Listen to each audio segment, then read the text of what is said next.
Salut, c'est TW Jackson, mais vous pouvez m'appeler T-Dub. J'ai conçu cette vidéo pour vous afin de vous donner la première étape pour mettre un terme à votre rupture. Je l'ai faite car je veux vraiment vous aider et vous donner une direction, parce que je sais que c'est un moment tellement douloureux émotionnellement. Il est facile de commettre des erreurs.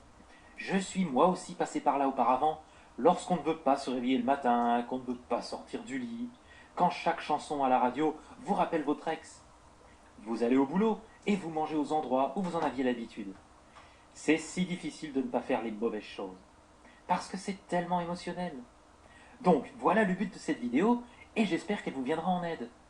Et s'il vous plaît, gardez bien à l'esprit que je suis un type normal, donc excusez-moi si je commets quelques bafouillages et quelques erreurs. Une toute première chose, vous avez peut-être dépassé ce stade, mais vous ne devez pas paniquer. C'est très préjudiciable. Et c'est vraiment la pire chose que vous puissiez faire. Au cas où vous auriez déjà paniqué, nous allons en reparler dans une minute. Lorsque vous perdez totalement votre sang-froid, que vous craquez émotionnellement, cela ne fait que confirmer sa décision de rompre avec vous.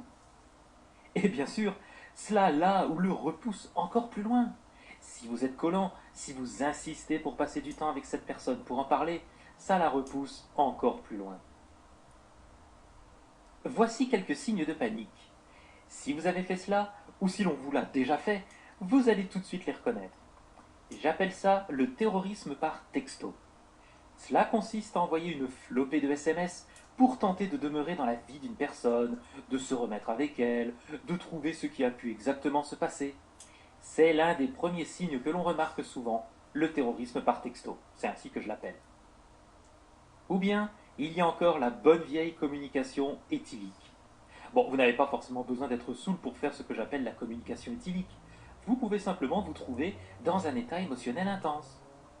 Mais cela consiste à téléphoner encore et encore, à laisser des messages sur le répondeur, à confesser votre amour éternel, ou à dire à quel point vous êtes désolé pour ce que vous avez fait. Rien de tout cela ne vous viendra en aide. Un autre signe de panique consiste à débattre de la rupture. Ou encore à contacter ses amis et sa famille.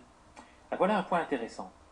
La raison pour laquelle la plupart d'entre nous faisons cela, c'est que nous n'acceptons pas les raisons que notre ex nous a données sur cette rupture.